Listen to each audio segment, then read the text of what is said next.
What's going on, everybody? It's your boy, Mike Robinson, and this is another episode of Let's Take a Walk. I hope everybody had a great week. I had a great week, and here we are again. You know, I always look forward to these moments that I can spend with you guys.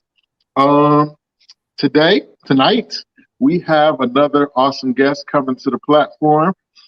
She is an author. She is an entrepreneur. She is a stylist. She's a mom. She's a wife. She's a minister. She, walks the dogs and washes the cars and everything else, right? Yeah.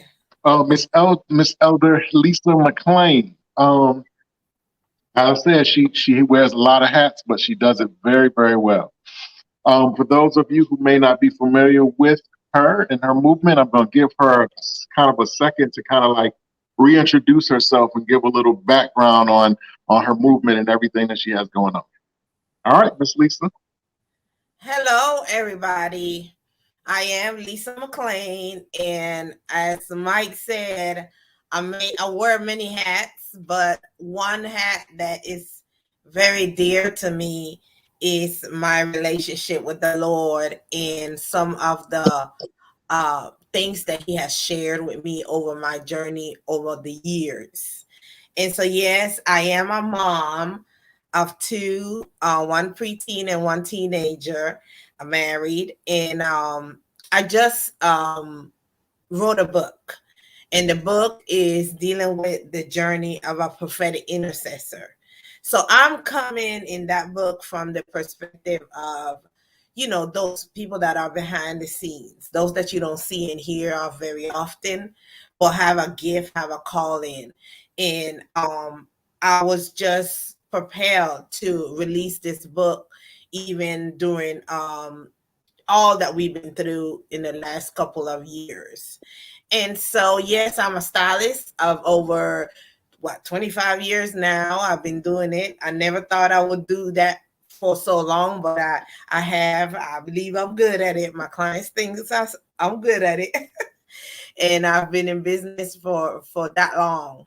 And I've never worked on anything or anybody else's business but my own, business. So I'm so excited tonight. I feel honored. I feel privileged to be able to talk with you and share with you some things about me, about my life, my family, and always to lift up this man of God, Mike Robinson. He's so creative. Me and my husband Roger, we have always loved the Robinson family because that's a creative family. And so I'm wearing his t-shirt today. He came up with this the B experience, which was awesome. I was a part of it. It was ministry / encouragement. It was motivational. It was amazing. So I'm just excited to be here and lift up your hand, man of God, as you help me lift up my hands as we go forward in this journey of sharing this gift, not only gift of intercession, but intercession altogether, and then the different branches that it can go out to. So that's part of the book, and it's called Seasons. And so it talks about different seasons that we go through in life. Awesome. Okay. So let's jump right in. It's always a pleasure, first of all, to have, I've had all types of people on here from all types of different backgrounds, doing all types of different professions and things of that nature. But it's always a treat to have someone who's family, somebody from the same place, somebody who you're familiar with, is familiar with you, loves them, you love them, they love you. It's always a treat. When I found out you had wrote a book, at first I felt a kind of way, because I was like, how she write a book and she ain't tell me, knowing that I got this podcast that highlights people just like her. I felt a kind of way. I felt a little slighted, but it's all good. You're here now, so that's what's important. You weren't the only one. It wasn't a secret, But I've learned over my journeys in life that some things you just need to keep in a place where until you really ready to birth it, then it's ready to be exposed, to everybody. It's not a secret, but that's all it was. So don't feel no kind of way. I hear it all the time, but the journey begins now. And it's funny, and it's funny that you say that, because like the last probably 3 or 4 interviews that I've done, we've touched on that very thing. Like, and I was telling people, like, my mom passed away a few months ago, and while I was actually at the the funeral or whatever, I was speaking with the Holy Spirit about going forward and doing the things that I was finishing, things that I was working on. And the first thing that he told me was like, do what you have to do, but don't tell nobody. Just do it. They'll see it when you're done. When it's done. And so like like the last 3 or 4 interviews that I've done, some type of way we veered right to what you're talking about. So that's actually right on point. And and that's something that that was wisdom given to me over the years, because some things that are disclosed a little too soon, it just sometimes it even can bring anxiety and a extra sense of I have to get this thing done, instead of just going with the flow, because there's an appointed time for everything. Everything in life has a time and a season. And so, we don't need the extra stuff outside pushing us to do something that we know it's supposed to be for a certain season. So that's, always keep that in mind with all your endeavors, because I know you got many. Right. Right. Anything got to do with me, let me know though, because me and Roger, we love you and we trust your heart. Your heart. We know your heart is in the right I definitely place. appreciate that. Let us I know. definitely appreciate that. We want to know. I definitely appreciate that. And being creative, like you're saying, to your point, being creative, my mind is always snapping. It's always clicking. And sometimes you have to the point where you have ideas in the midst of ideas. And so after a while, you got a garage full of half done things. And so, I realized, finally, that it's important just to finish one thing. Finish one thing. You know what I mean? And then move on to the next thing, and move things to completion. That's absolutely awesome. But let's go right in, Miss Lisa. You wrote a book. Yes. You wrote a book. Seasons. Did you ever think that you would write a book? Was that in the plan, or was that something that just came about, recently? Okay, so in the book, I clearly state, and I noticed, when you write a book and then you go back over it, you're like, good Lord, I said that a few times, so I guess I must have meant something. But in the book, I said at least 3 or 4 times that I rededicated my life to the Lord when I was around 22-ish, 23. And so during that season of my life, everything changed. And when everything started changing, I was just hungry for the word. And my big thing was books.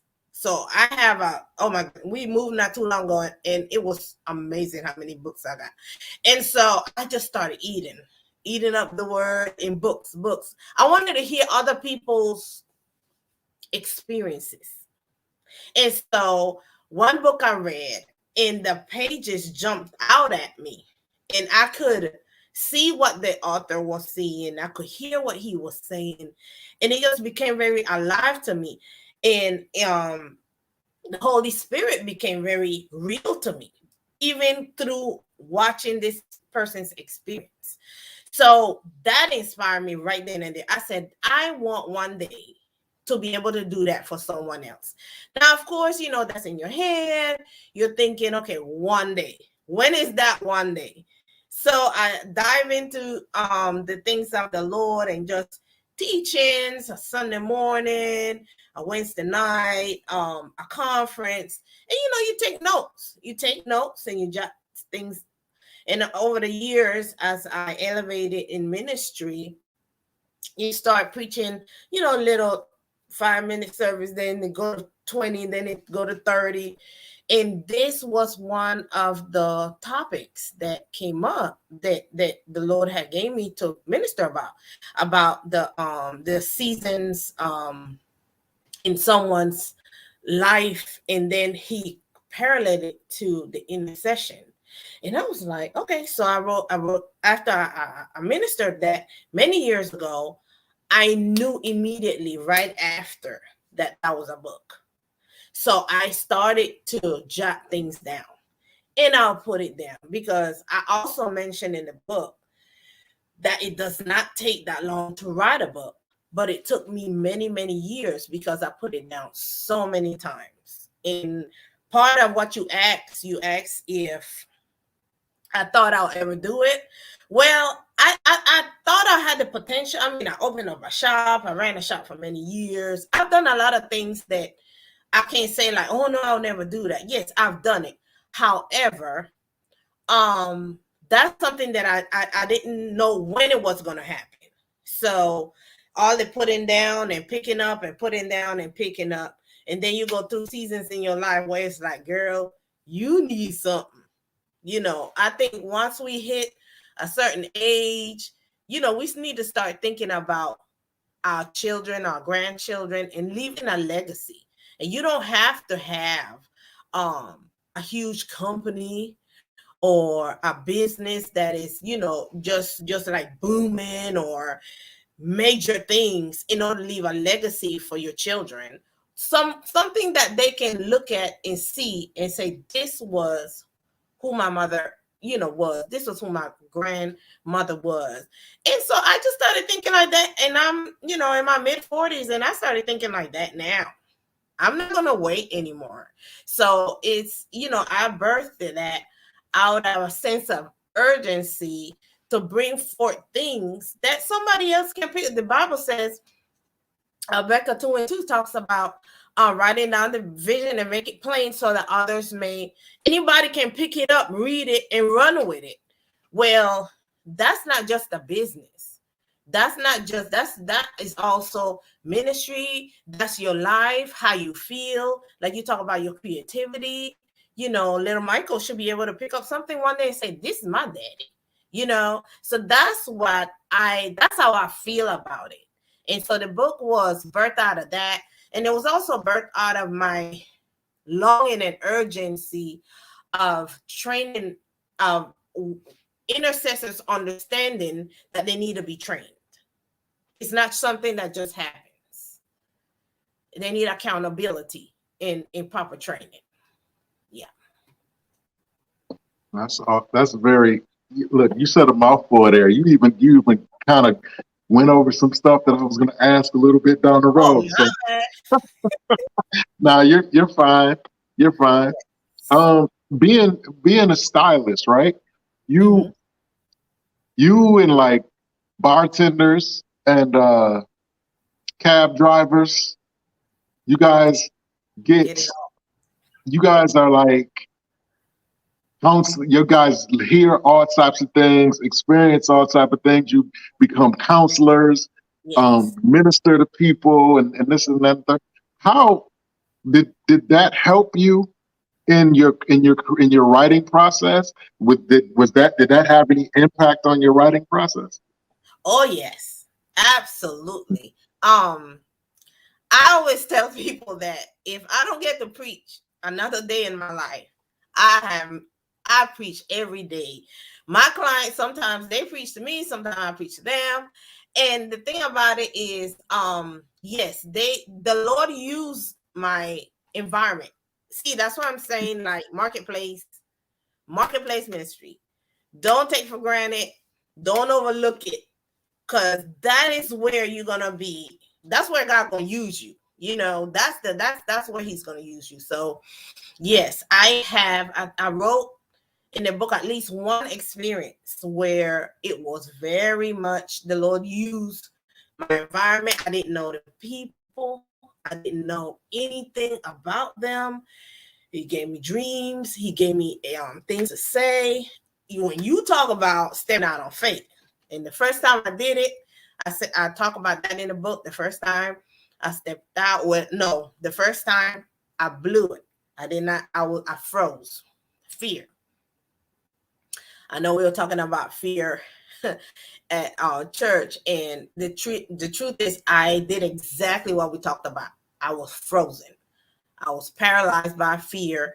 I didn't know what the person was going to think of me. You know, I didn't want nobody to put me in the Jesus fanatic person, you know, like, oh Lord, here go Lisa, you know.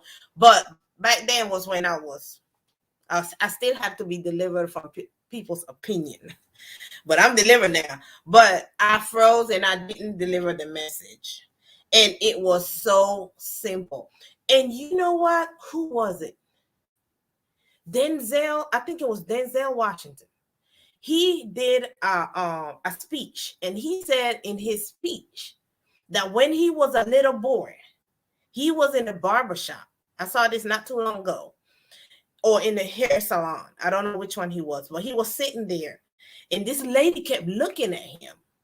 And this lady told him that one day God was going to use him to speak to people, to millions. And, you know, he was going to have like this platform. And to this day, he gave this speech. I believe it was like a ceremony or something that he was giving a speech on. I'm not sure. But anyway, they just showed a clip on YouTube. And till this day, he remembers what that woman told him. And so all of his years of being an actor, he remembered what that lady said in that atmosphere. In that atmosphere. So I don't take it for granted where I'm at. I don't take for granted how the Lord can use us. And sometimes he only uses us just to love on people. Somebody can come through the door and you just got to love on them and treat them like, you know, the best just because they're there. And so, yes, it has impacted my ministry as an intercessor because I don't talk about it. I just do it. So I know I don't walk around the shop speaking in tongues. However, if someone needs prayer, and we have had clients that come in and say, can you pray for me? And we'll take them to the back, a little bit of privacy, and we'll pray. It's amazing what's out there. People are hungry for our gifts. And so we just have to be open and know that wherever it is that we're at, God will use us. So yes, it definitely affected me writing that book. That is perfectly put. Being in a ministry, because we're in the same ministry. Shout out to RCCVA, Apostle Charlie, and Pastor Vicky, Prophet Vicky, Pastor Ray, Pastor Danette, that whole thing. Love y'all. Shout out to y'all. All day, every day. Y'all come visit. Being in a ministry that encourages entrepreneurship, that encourages creativity, stepping out, vision. You know, how big of an asset has that been? How big of an encouragement and an asset has that been for you in your whole process? Just having having that family pushing you. Yes, I feel like that environment is the environment that we release at RCC, which is that liberty to pursue, pursue what only you know that's in your heart that God gave you, regardless, at all costs. It gives you an uncomfortable feeling. And that's the best way that I can put it. You cannot be at RCC and just be like, just chilling and not feeling like you don't have, like, I'm good. If you sing, you're like, oh yeah, I'm just sing. I just sing. That's all I do. I sing. It's like, you got to go to the next level. Like, what is it with that singing? Like, you are so uncomfortable. So I always feel uncomfortable to feel like, have I arrived? Absolutely not, because there's always more. So we are always going to that next place. And that. So yes, RCC was very instrumental when I first opened up the hair salon years ago. I had a salon for like 7 years. And then I went back into the other part of entrepreneurship. But huge. Would I be able to do it if I didn't feel like I had that kind of not only support, but the encouragement to know that we can do all things, and all things is all things through Christ who strengthens us. So the book, yes, I'm gonna told the world that I was writing that book, but trust me, I told some people. Some people was undergirding that thing. Some people was praying for that thing, and that is very important. So yes, you have to be connected to a ministry that like pushes you. Like if you don't feel pushed, you don't feel like challenged to go to the next place to do, the new you. And even my husband, he probably laughing right now. He's watching it. He on the way home. What's up, Roger McLain? And so it's like he always tells me, Lisa, you gotta talk more, you gotta be more. So he's my social bug. He pushes the door open and then I walk in. That's how we do. And so even this, a podcast, just talking to you, different. I don't do this. Like this is so outside of my comfort. But this is stuff that, again, we sit in a house that it's like, okay, now we are the light of the world. Let's go forth. What are you gonna do to let your light shine? You got to do something. You can't remain around light on light on light on light. Like somebody got to come out. Somebody got to do something. So yes, RCC was, and it, even in the future, because these are relationships that are God ordained. So it doesn't matter where you go, how far you go, you always stay connected to certain people. So RCC is definitely our connection. Yes. Yeah, it's so awesome. Like we're still relatively new. We've been there about almost 4 years, maybe 3-4 years. Oh, that's it. So we still feel I know I still feel relatively new to the ministry or whatever, but it's still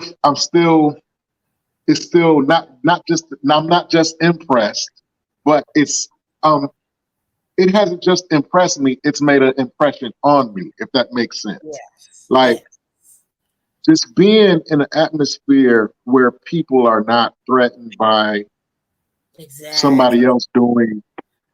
Yes. They may be, you know what I'm saying? If I write a book, I know that I could come to you and get advice from you, and you're not going like curve me and be like, oh, get out, because you wrote a book. You know what I mean? Yeah. That's an awesome. Which is something it's an awesome atmosphere. I did that. I went to certain people that are authors, because we have many authors that people might not know about. Absolutely. They just don't, come out like that. So I did go and I asked questions, and things move smoothly. Like Mama Prophet Vicky always say, because of them relationships, we cannot, right. We can't forsake those relationships. So yes, it took me looking out, and I didn't only go to RCC people. I went out. I went outside. I have clients that have written books. I have clients and friends outside of RCC. They might not, see everything the same way I see it, but guess what? You wrote the book and you doing something that I want to do one day. So let's talk, And so even this podcast, me and Raj talk about a podcast. We haven't birthed it yet, but it's good to be in one, to see how it operates, Absolutely. It's what somebody else that's doing it. Like, let's do this thing. So, yeah. I really feel like I probably would have never done this had it not been for the influence. You know what I mean? That's, had it not been for the influence to go out. Because this is something that I've secretly always like daydreamed about, imagined doing, but never really did the work or did what I needed to do to get to this point. So, I thank God for, the ministry and the family, what I'm saying? And not just the pastor team, the ministry team. I often refer to this because I heard it and it really, really resonated with me. I heard a person say, if you're in a church for 10 years and the only good thing that you got to say is about the pastors, then you in the wrong church. Oh, wow. That's good. You know what I'm saying? And I that always stuck with me. And so being in this ministry, you know what I'm saying? I can name off the top of my head about 10 people who are not pastors, who are not, you know what I mean, who have sown into me, who have spoken words into me, who have laid hands on me, prayed for me, prayed with me, you know, took me out to eat and kind of talked me off the ledge on a few things. And I definitely appreciate that. Yes. We Apostle appreciate Charles. you and your beautiful wife. I love her so much, D. I love you. And she's just awesome, just like you. And I love y'all doing together, because it's funny how in when you're doing your businesses and your dreams and your goals and whatever you desire to do, that sometimes people only see one person, you know, and sometimes it's because they don't understand that marriage, you know, you don't always walk side by side in everything. Sometimes I want my man in front of me and I'll hold the back. But then sometimes he's like, babe, your turn. So he go in front of, he go behind me. And people see my face. But it's still one, you know, it's still one. So when I see you, I see D, you know. Absolutely. And so I just love the union and I love what God is doing. And it's more to come. She's super creative, but I know she creative on that background side. But it comes out and it shows up. When you show up, she show up. So that's how she's the organizer. She's the business person. And so I've had to kind of pull myself back and defer to her on those things. Sometimes you have to realize, you know, what your strengths are and what your weaknesses are, and understand that you complement each other. God has a way of putting you with people that complement you. So I may be more of the creative side, but she is more of the organizational side. She's gonna put it together. She's gonna manage the funds that move, move the thing. So, you know, that's awesome. And see, you brought up a good point. You know, with your husband, I was gonna ask you, you know, what role does your family play in your whole process? You know, because it can't be an easy thing trying to manage your thoughts to create a literary work, but still manage kids, grown kids, you know, older kids at that. You know what I'm saying? Not to mention, you know, a whole husband. You know what I mean? So how do you what role has your family played, and how have you been able to prioritize your time to be able to even have time carved out to even complete something like this? Yes. So with that, I guess your question is, how do I maintain that balance, right? That's a major question, and the major thing that most families and husbands and wives, you know, we have to maintain in order to keep going forward, is that balance. So for me, that balance comes with my using up my time wisely. You know, I'm not a big TV person. I'm not. And I've always been like that. I had years when I was single that I didn't even put, you know, the TV in my room. I'm not trying to be holier than thou or nothing like that. But the thing about it was, the thing was more off than it was on. So I figured in the living room or in the kitchen can enjoy it more than it just sitting in my bedroom. And so that time of not having all the extra stuff coming in, that's your time to be creative. That's your time to birth things, to write things down. So I used up my time doing a lot of that. I also used up time that it was my time with the Lord, and I would just, instead of praying or just reading something, I would get downloads and I'll just start typing it up. And it was funny because the computer that I had prior to the one that I had saved all the information fell and broke, and I lost everything. So I had to do this book over again. I was like 1/4 into it, or maybe almost a half into it. And the thing I lost, when I tell you I lost everything, but that was also a learning process. Don't put everything in one computer. So as soon as I started writing, I will always send stuff all over the place. So my email here, just to make sure I had a copy somewhere else. And so, but yes, balancing husband and kids, it's just, everybody has time. You have time. You don't have to find it. You have to prioritize it. You have to tell it what it's for. So you don't just let time just go by. Sitting in front of the TV, watching your favorite whatever, it's cool. Everybody needs to unwind. I understand that. Everybody needs to relax. But that cannot be like, oh, every day, every single day, like you just chilling. Every day, y'all, you do is chill. Like, when do you spend time with your thoughts? What's in my heart? What have I done? Like you talked about unfinished projects. Pick one, like prioritize it, and then go for it. So that's what I had to do. I had to pick the book, because yes, I had others, and prioritize it. And so every time it was my time with the Lord, or it was my Lisa's time.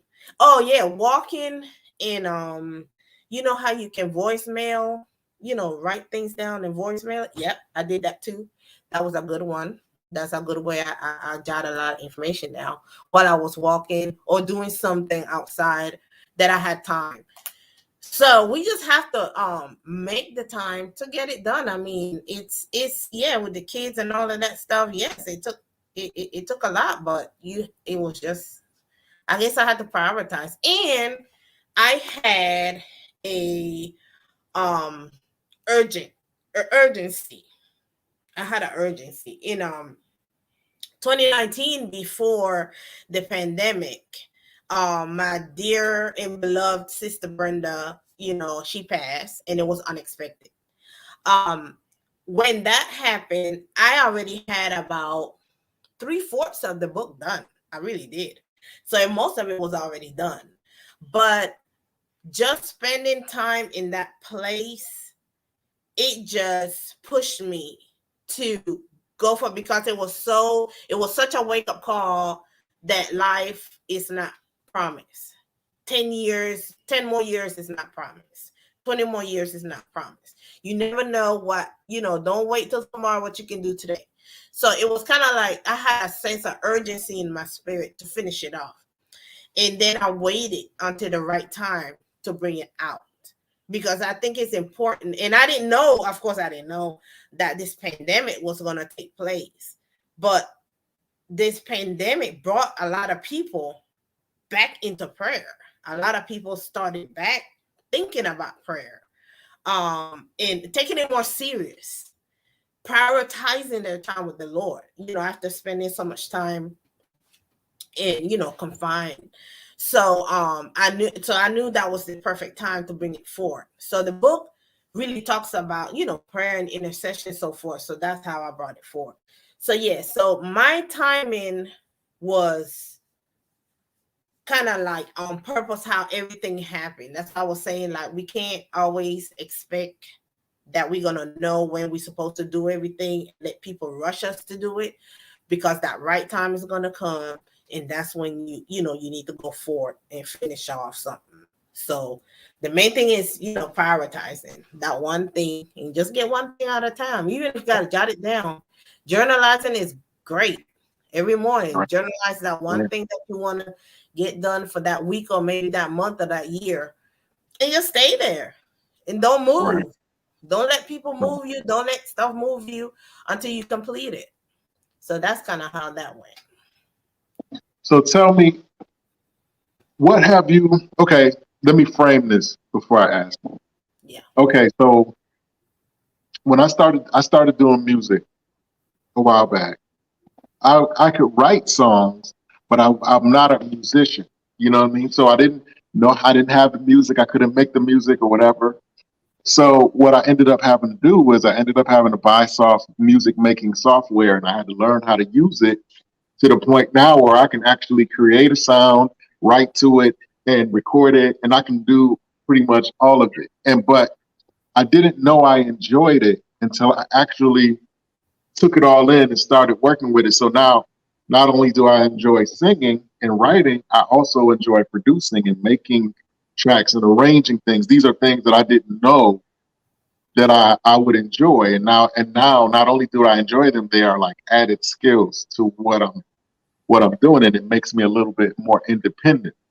Right. So with that being said, um, in your process of writing and creating, was there anything that you learned how to do, or that you learned that you weren't expecting to learn, and that you didn't expect to enjoy?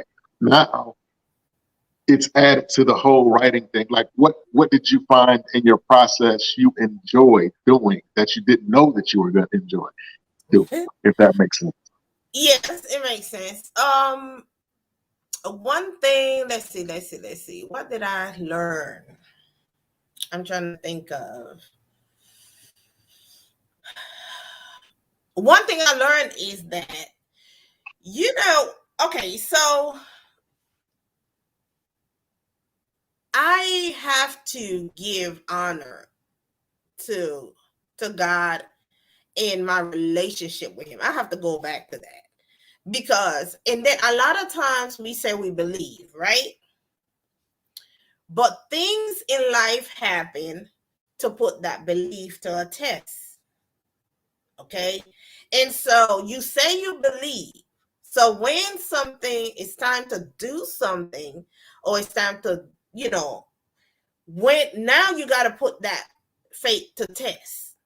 So what I learned was that I said I believed that I could do all things. And when I sat in front of the computer and I had thoughts in my head and I didn't know how to put it down, I had to believe in my heart that God was going to give me the words as I was going. And so you start off with one, and then something else will come.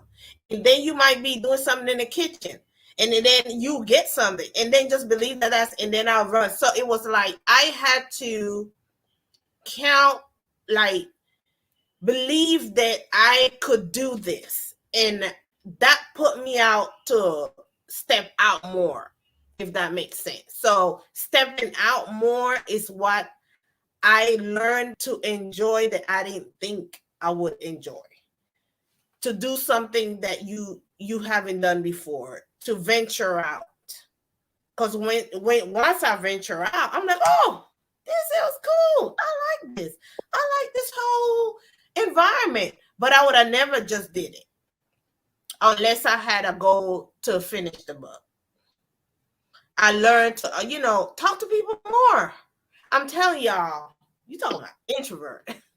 And so just talking to people more, like talking about and learning the things that they like.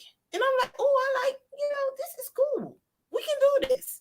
And so these are things that for some people, they just laugh at it and be like, what? That's all you got to do? But you don't understand. There's so many people out here that have so much stuff inside of them, and Right. they don't even know where to start. Right. They just need something or someone to just like give them like a little push, or like a little tap or something, and you will see what comes out. And you be Right. like, oh, I didn't know you had all that inside of you. That's what being locked into your personality can do to you. So stepping out was the thing that I have learned. and enjoy the most. Is it comfortable? Absolutely not.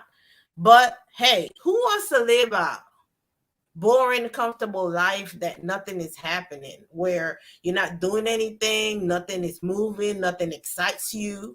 Like if you wake up and nothing excites you, and you know, maybe it's because you need to do something new. Right. Insanity. Right. Insanity is doing the same thing over and over again and expecting a different result. That's Absolutely. crazy.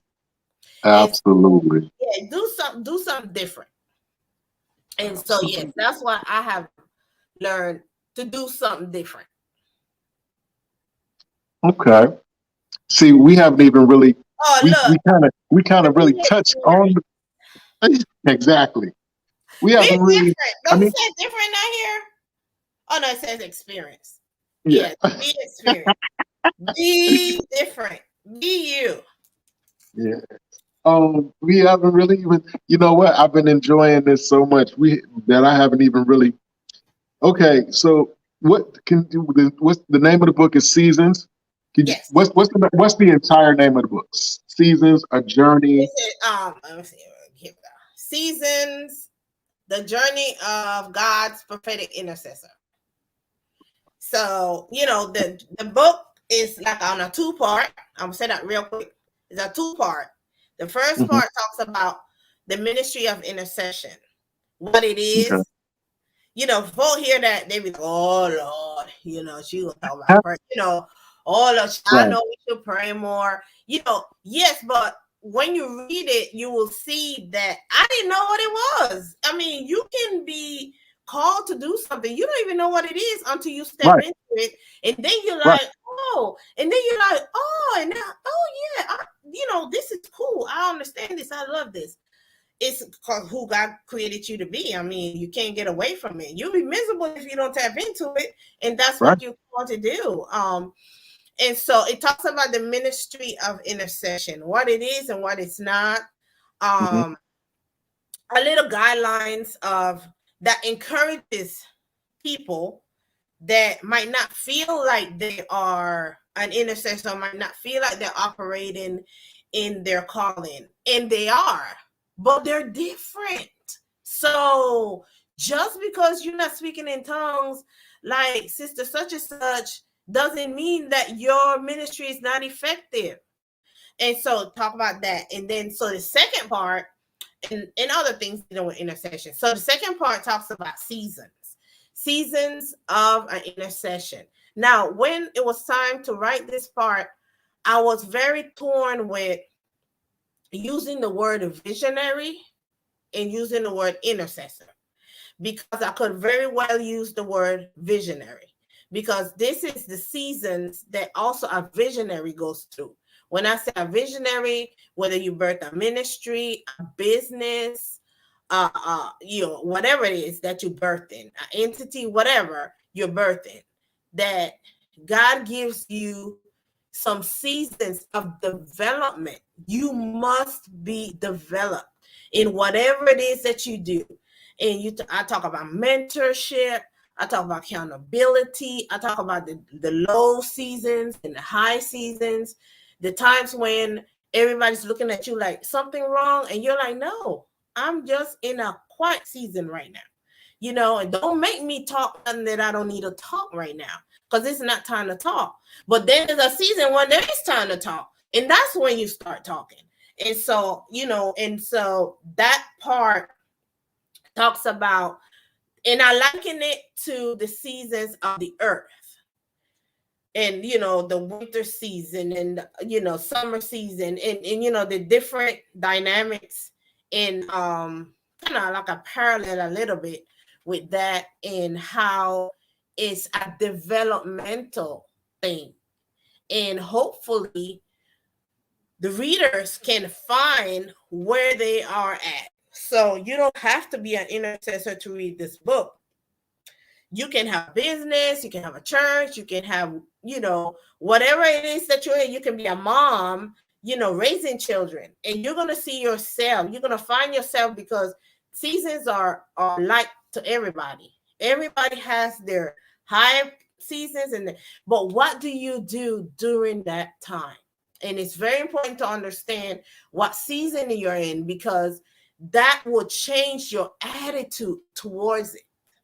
So when is your winter season and you're not doing a lot, you're just receiving a lot of download. This is not the time to pick up the phone and be like, girl, I got this revelation from the Lord. Let me tell you. No, it's time for you to write it down, internalize it, take it for you, and put it to the side. Because trust me, you're going to come back to that later.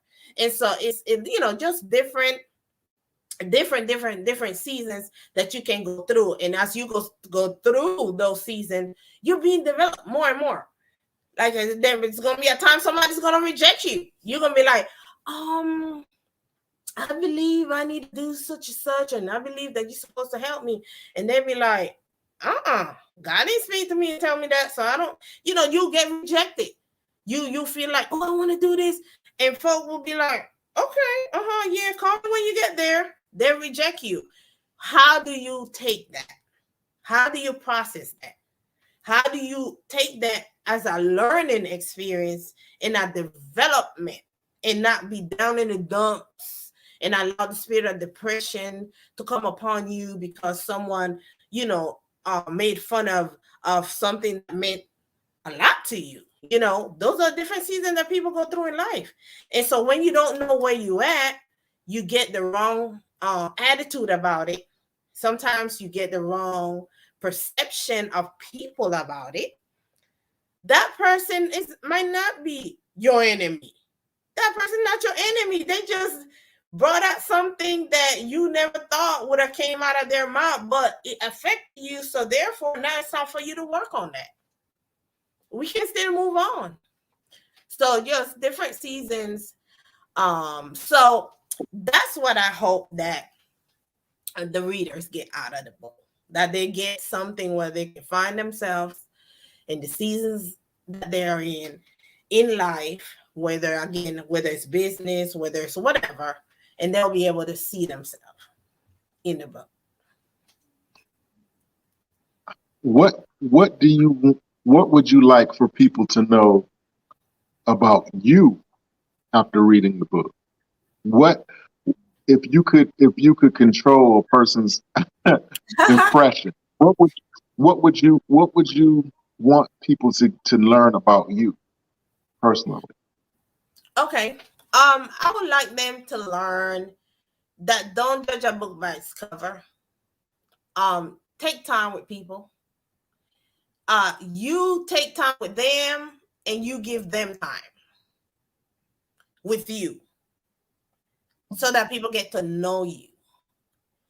They're gonna get to experience you, because they might meet you at a season in their life. They might have met me during this season of my life. That's not the whole Lisa. There's more to me. So don't judge me by the season that you have met me in, because there's more to come. So if you met me during a season that I was up here, when you see me in a season that I'm not all the way up there, in your eyes, don't judge that this is what's going on with her. And so, in that I am a woman of faith. Faith drives me, motivates me when I wake up in the morning and when I go to sleep at night. There is no other way. I eat faith. I breathe faith. Do I always operate in faith? Nope. Have I operated in doubt? Absolutely. Have I rejected some things? Yep. And so have I missed the mark and jumped back on? Absolutely yes. But that doesn't stop me. I'm going all the way. So I'm persistent and I believe what I say and I say what I believe. So if I don't believe it, I'm not going to say it. And so yes, so just the patience with people, because I have been misunderstood many, many years in different situations, but I always, again, go back to the Creator. Creator gives you a peace in your heart and say, you don't hate them. It's not, no. It's just, It's kind of like a misunderstanding, miscommunication. It's all good. We all go through seasons and we all learn each other in several ways. So, yes, that's what I want people to see about Lisa, is that Lisa is who she says that she is. She really is. I don't have time to be playing games. I don't, I am who I am at work. I am who I am, and people can testify to that.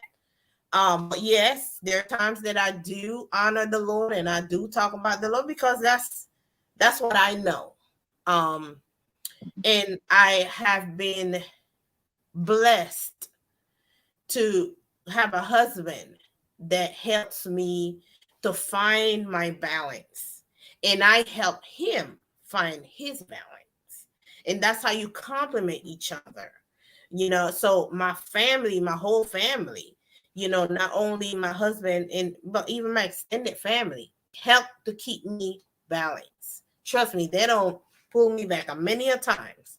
And I don't pull back thinking something is wrong with them. I pull back knowing that they're keeping me safe like I keep them safe. So that is so awesome. You have been like speaking, you don't even know you've been speaking into my life right now. Yes. Now that you have, this is a completed project and it's, it's out in the world and people are consuming it and they're reading it and hopefully sharing it with others and, spreading the word about, everything that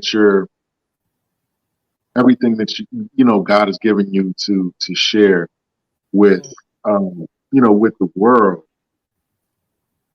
Trying to figure out the right way to ask this question. Are you different?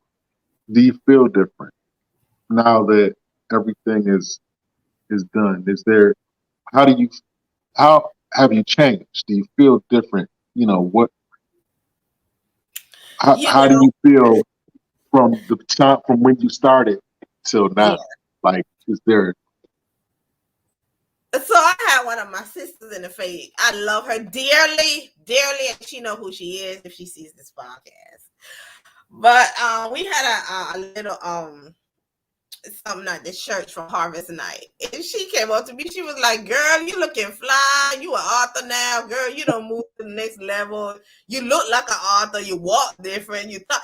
And I just bust out laughing because I know her, and I know that she is so comical. But she made me smile and laugh, and that was so cool. But anyway, going back to that question, which is so funny. So, how do I feel? I feel, you will never know this, but I feel like when you had a baby. Wow. Yeah. Wow. I feel like when you had a baby, like you forget some of the pain that you have to go through to birth that baby, but you are so glad that you're no longer, like that you're not the only one that can benefit from having life inside of you. Now other people get to see this baby, look at this baby, and see the things about this baby that God put in this baby. And so it's just not me enjoying it. Benefit from it. So that's how I feel. Chad, look, besides ain't no change. Michael McLain didn't want me to run around and do everything else that I got to do in this house. So that ain't changed. Ain't nothing changed. Roger McLain, he's like, you Lisa to the end, ain't nothing changed. Okay. Do you ever feel, and this is a funny question, you don't even have to, now that you've completed it, do you ever have moments that you feel exposed? Like you feel like, you know what I mean? Like you feel, it feels funny because you feel like you're, like you exposed yourself to people. Do you ever have those moments? Always. Those are moments that stop me from writing the book.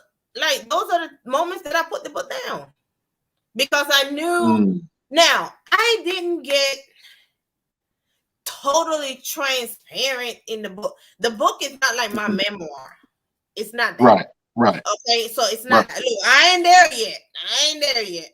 The book is about things that the Lord showed me, and yes, there are some pieces in it that is a little transparent.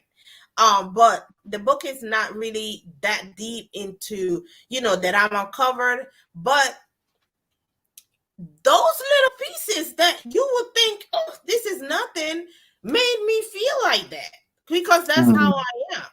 And those people that have stayed long enough around me, they have learned that that's how I am. Like, and it has nothing to do with you. It doesn't mean that I don't like you. It's just that's how that's usually how I operate. It takes me a while to warm up, And so when it was time to birth the book, I was and then I was and then and in my work environment, and some of the people that I work with, that I just thank God so much for them because I have all types of people around me, and to see them, to learn, their who they are in the inside, and then for me to put out, this is who I am, even when I'm not, you don't see me standing here doing hair. I might not talk about it a whole lot, but this is what I do, this is who I am.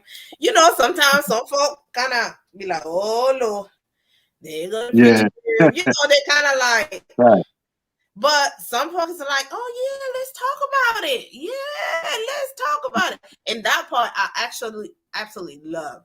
The people that have been like, I want to talk about it. I want to talk about it more. And I love that because now it's easier. So it has become like a tool for me to evangelize.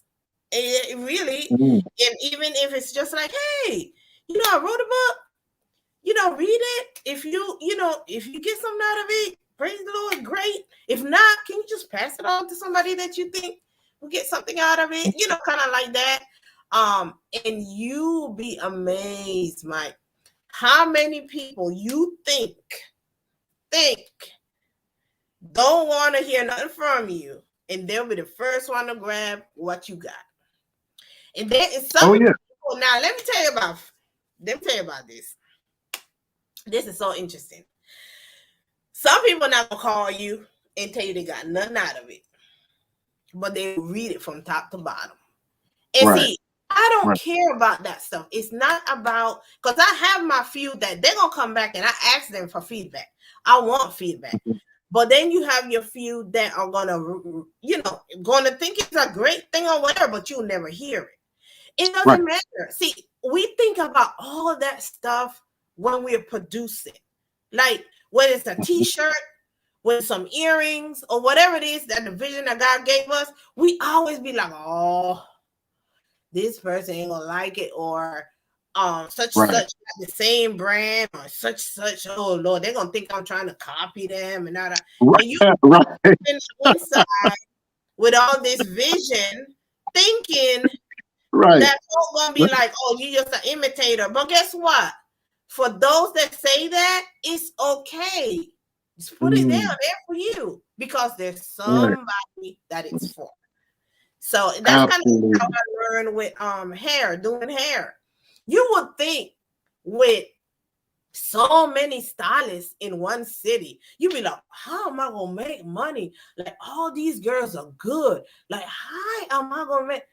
There is enough people in a city for every single stylist that license and get themselves together. And you still got leftover with the bootleg stylists. They still get clients too. So it's like there is enough for everybody. Right. So just look at your gift like that. Whatever it is that you got in your hands, it might not be for such and such, because they got the same thing. It's not for them. Or you never know. they might want to get something from you. And that's it. In life, you just never know until you take that leap and do something. And then you find out. But until you do it, here go the mind messing with you, trying to stop you from birthing. Right. And this is, and see what you've gone into is how my last, like I told you before, my last few interviews have gone. And you know what I'm saying? And it goes into the whole mindset that enough is enough. That's a phrase that we've been using the last few weeks. Enough is enough.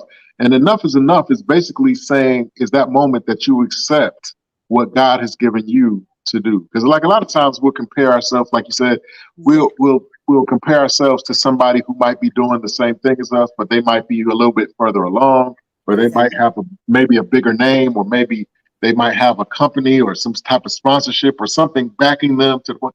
And so we'll find ourselves trying to emulate what they're doing, or in the music, musically speaking, we might try to chase the sound. We might try to sound like this person or do the same type of beats as this person or whatever.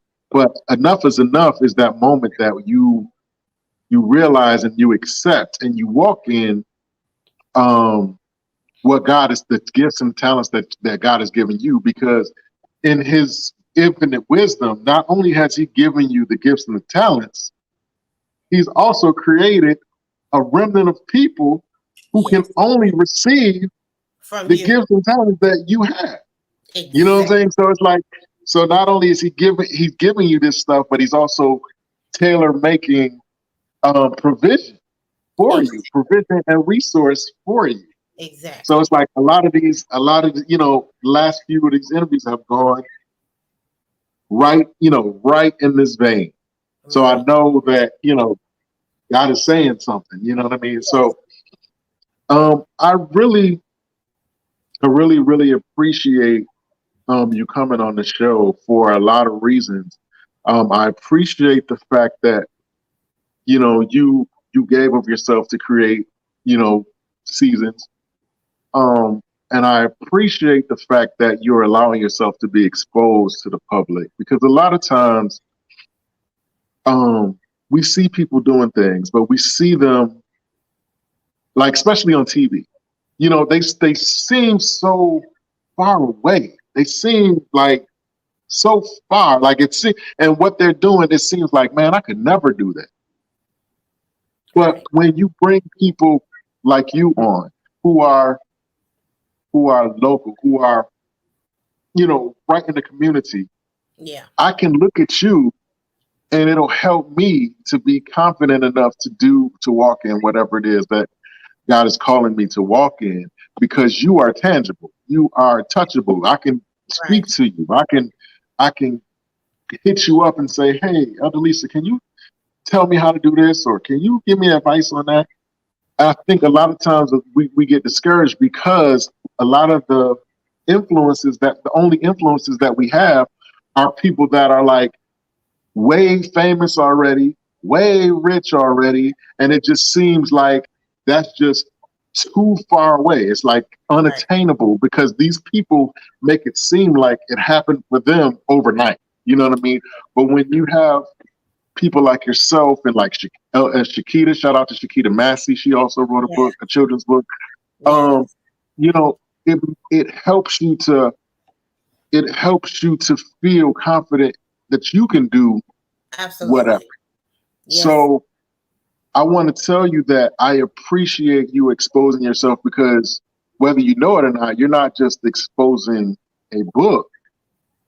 You are actually inspiring and sparking the mind of somebody that's watching or that's going to watch, to create something that's going to probably change their community, change the culture, change the world. I don't know. But, and I think that's, sometimes that's what we fail to realize, because we, like you said, we're always thinking about what the other person's doing or what the other person might think or whatever, instead of just doing it, because those people not thinking about us. You know what I'm saying? They're not thinking, I wonder what Lisa gonna say. I wonder what Mike gonna say. Nope, they doing their thing. Exactly. and exactly what God has called for them to do. And then, and the same with us. Enough is enough. It's like understanding that God put it in us. What's the scripture? Philippians says, being sure that what God has begun, He is faithful to complete it until the day of Jesus Christ. That's a constant reminder. That should be a constant reminder that even though you're not where you think you should be at this present moment, He's faithful to complete that work. He's faithful to complete that vision, whatever. You know what I mean? And so, I don't mean to ramble, but I just want you to, I want you to see how important what you do, and like others, like says Shakita and others are doing to impact culture in the community. This is not just to promote your book. This is not just to promote RCC. This is not just to promote. This platform is for people to know that they can, whatever their can is, they can. You know what I mean? And so, I just want you. I want to appreciate that, particularly too. Being a woman of color. You know what I mean? So, in a lot of people's minds, you already behind the 8 ball just for them 2 things right there. You know what I mean? Being a woman and being a woman of color. But here you are breaking boundaries, breaking chains. You know what I mean? Trailblazing. Inspiring and impacting. This never gets old for me. This never gets old. You know what I mean? It's just really inspired me now. Like, I can get off of this and I can just feel like I can walk through a brick wall right now. All right. You know now. what I mean? So, and it's true. But, it's true. We inspire each other. We really do inspire each other a lot. We motivate each other. And, when we are transparent and we're ready to go to that next place, we need each other. We really need each other to do that. And so but yeah, I never looked at it like that though, as exposure, as the Lord got ways of getting you to do stuff. You start thinking it's one thing, and then you end up like, oh Lord, what is this? This is something else. So yes, because it's a lot of me that it's not wide open yet. It's a lot of me. I have a lot inside, born and partially raised in Panama. I still got that Spanish descendant in me. They ain't gone nowhere. It's very much alive. Right. I might not use it again. Seasons. I might not use it during this season of my life, but there was a season of my life that I did everything in Spanish and very little in English. And so that changed. Right. It's just like there's so much about people, and I think it's very important, even like what you said. What's your purpose for all of this? What do you want people to think of you or whatever? I want people to stop judging books by their cover, and don't, and don't judge people because of the seasons that you meet them. That's not them. That's just you got a little bite of that cake. And so there's a lot more to, to go with that. So, and just to encourage each other throughout the different seasons that we are in. So, yes. And like right now we're doing this now. Yeah. But I'm telling you, I'm going to record this. I'm going to keep this, Mike. Because I'm like, you remember when? And you be like, man, I can't believe that. Listen, this is, this is my last point, and then I got one last question. Yes. That's why it's so important. And I'm realizing this just now. I'm realizing that's why it's so important to do. Just to do. Like D-O. Like, okay, so you've written a book. So for example, you've written a book. But that's not it. You know what I mean? You've written a book, but because you've written that book, it's going to put you in places that you wouldn't ordinarily be in. But because that book granted you access, you're in this thing. And ultimately, it's going to lead you into your ultimate destiny, which may not be just that book. It may lead you into something. You know what I mean? That's why it's so important. That's why it's so important to do, because a lot of people we don't do because it's not convenient, or we don't see everything laid out. You know what I'm saying? We want that yellow brick road to walk down, Yeah. but sometimes you just have to go and do and let God adjust, Yes. adjust your direction sometimes. Yes. Because if you don't move, what does he have to work with? You know what I'm saying? If you never leave the house, you can't run into that person. You can't meet that person or that group of people to hear, you know what I'm saying, to get inspired or get that resource or get that connection. If you never make the phone calls or make the emails, if you never reach out, if you never, Exactly. you know what I mean? So it's so The important, little stuff. I'm right? telling And, you. and, It's and not the you know big what? stuff. It's the little stuff. It's the You know what small people things. Mm-hmm. you know what somebody told me one time? He said that we get so caught up with the DUE that we totally ignore the DO. And so when we I forgot what the scripture says, but it says I forgot what passage it is, but it says in due season you shall reap if you Don't don't fake. faint. Mm-hmm.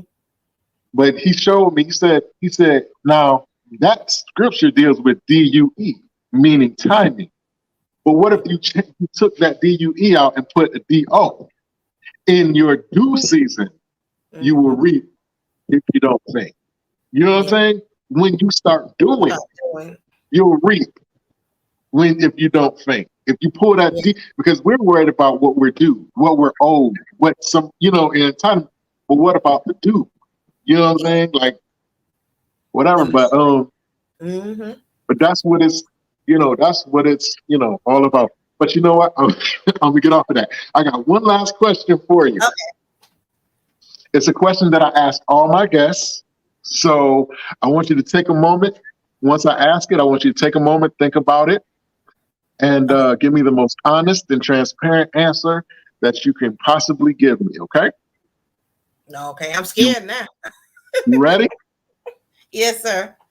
Okay. What would have to happen in your life if it has not happened already for you to consider your life a success? What does success look like for you specifically?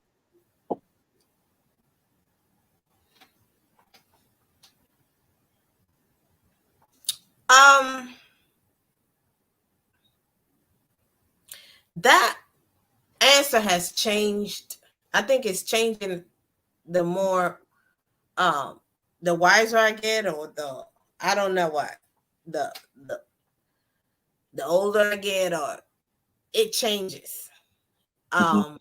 But right now, at this where I'm at right now, we're really hard on ourselves, and I'm really hard on myself.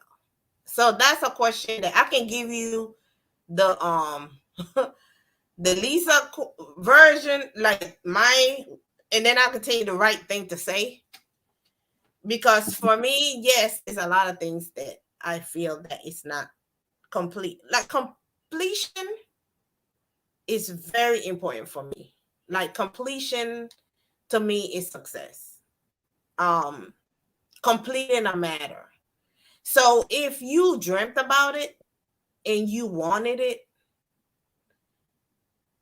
I don't feel like in my eyes that mean that you have successfully, because it's like a fulfillment. That's the word.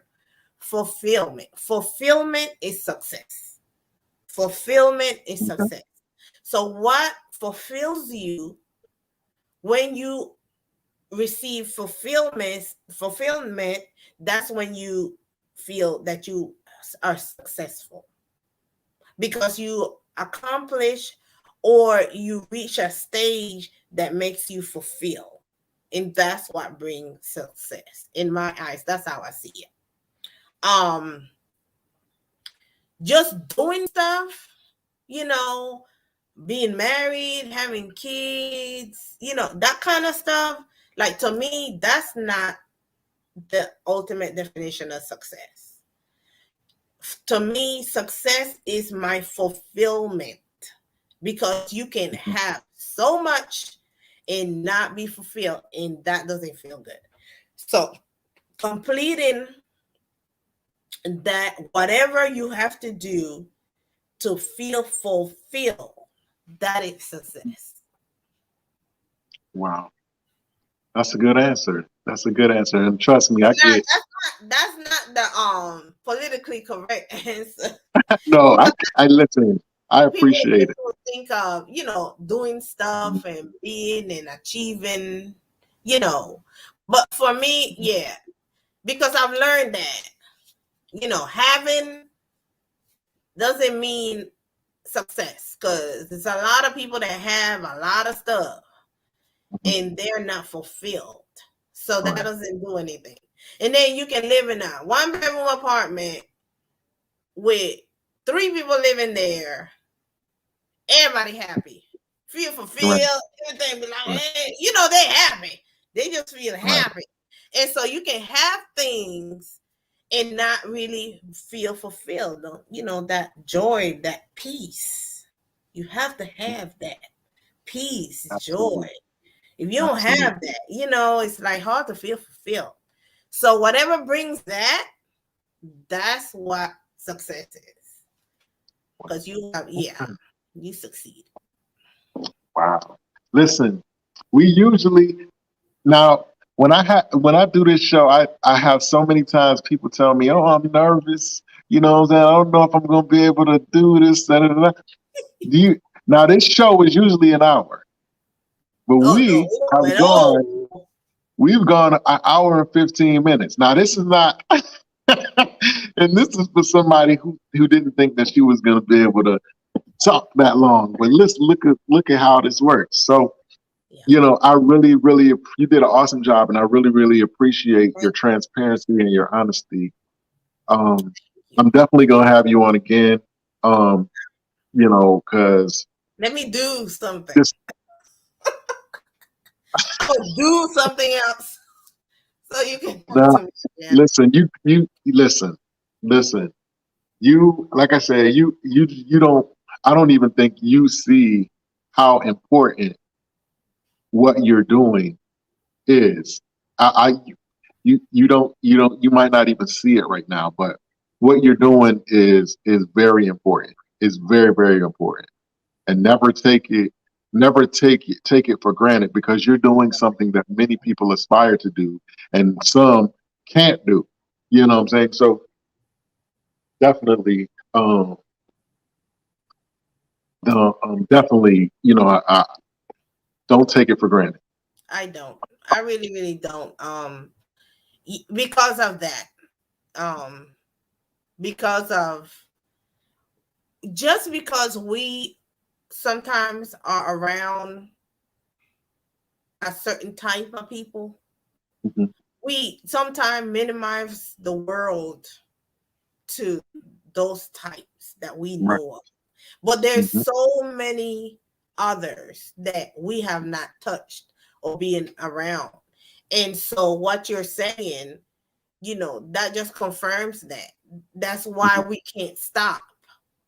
That's one thing that, me and Raj talk about.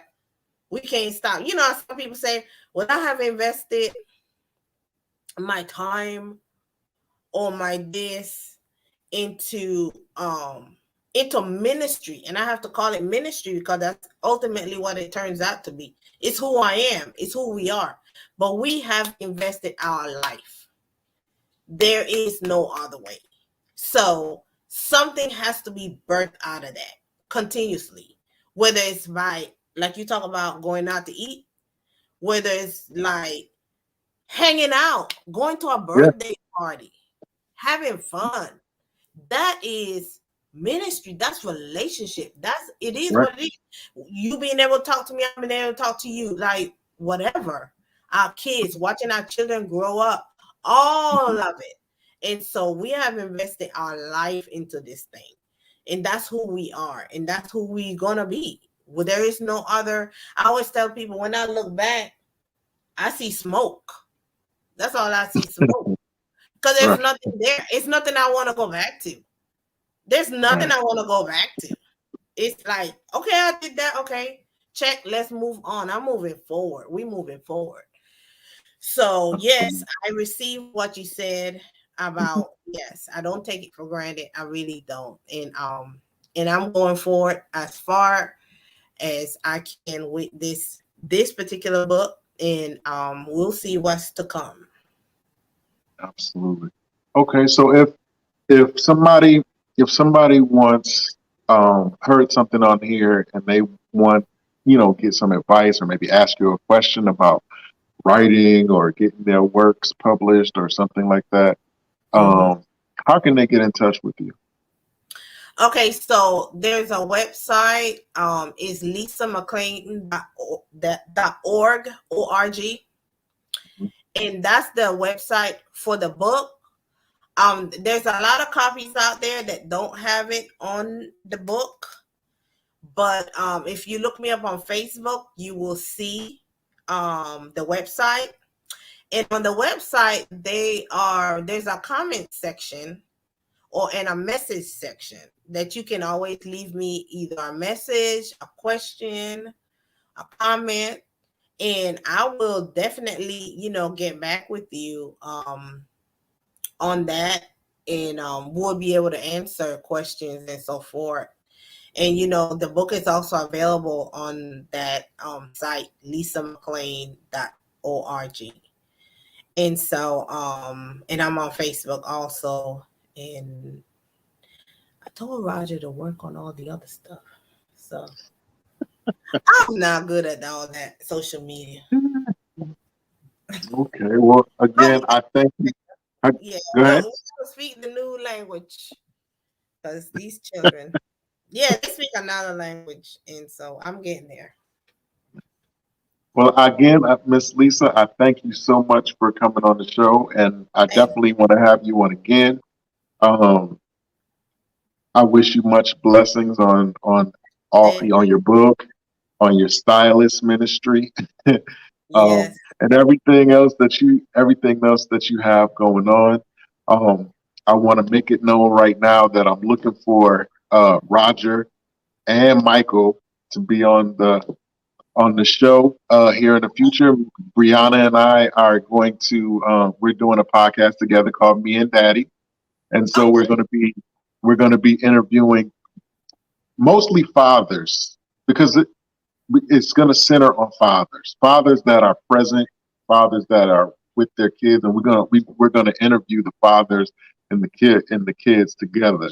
Well, then you And might again, want Malia on that one then. Malia can be on there too. Yeah. Absolutely. So yeah, it's going to be called Me and Daddy. Okay. It's probably going to be at the top of the year, but I'm looking for Roger and I'm looking for Mike. I already asked Mike. Mike was like, "You're Oh, gonna have to ask my parents." I was like, "Okay." I said, "You gonna be nervous?" He said, "Man, nah, man, I got too much confidence for that, yo. I got too much confidence." I said, "Okay." yeah. That's how he is. And that's the thing. It's like you talk about the perfect blend. He's his Yeah, daddy all day long. Malia is me all day long. So, you know, absolutely. yeah. So yeah, I look forward to that. And again, I thank you for coming Thank you on. I for really having really me. appreciate it. I'm No so problem. excited, and I feel really honored to be able to just spend some time talking to you, and for you to have me. And I know you are Mr. Creativity 1010101. And so I'm gonna pick your brain too. So just let Okay, me know. Yeah. Because that's what I'm absolutely, talking about. I'm not trying to do everything myself. So absolutely, I know who I labor among. So I'm going to be absolutely. using that. So thank you for having me. No problem. And you know what? This you can go onto YouTube. This is airing on YouTube too, so you can go back and watch this on YouTube as well. All right, It, great. Thank you. so you can And send I'll people share there it. too. Uh-huh. Yeah. Thank you. So Thank you yeah, so so you can watch that and go over it. And, so when you do all your other interviews, when you in Oprah's book club, much. All right you now. can talk about it. All right. Well, again, I thank you, and I wish you Thank much you. blessings and everything that you have going on. And you have an awesome night and an incredible weekend. And I'll see you Sunday. Yes, thank you. God bless everybody, and thank you for having me. No problem.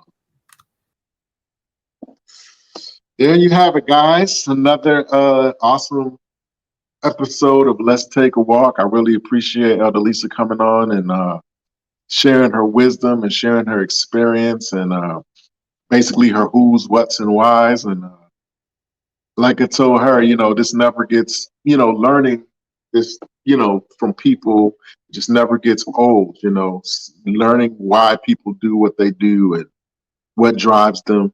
It's always awesome to me, and it's always inspiring to me in my endeavors and the things that I, aspire to do. And so, as always, I want to encourage everybody out there to, you know, do, walk out whatever it is that you're aspiring to do. Be confident. You don't necessarily have to always have to have it all planned out. I'm a witness to that. Sometimes you have to go out in fear and let God adjust your direction or adjust your sound or whatever the case may be. Sometimes you just have to step out. And just like, I was sharing with Elder Lisa, sometimes in the pursuit of one thing, you find your true calling, which makes it even more important to walk out whatever it is, you feel like you need to walk out, because it can actually lead you into your ultimate destiny. Like, you may have thought you wanted to write a script, but in the pursuit of that script, you find out you're a producer. You know what I'm saying? Or I don't know, engineer. I don't know, but that's why it's so important. So I want to encourage everybody who took the time out to watch and will take the time out to watch the tape of this, to walk in what God has given you a vision for, and allow Him to adjust your path. With that being said, man, I just thank y'all again, man. I want to take a moment to thank my church family, RCCPA, Apostle Charlie and Prophet Vicky, Pastor Ray and Pastor Jeanette.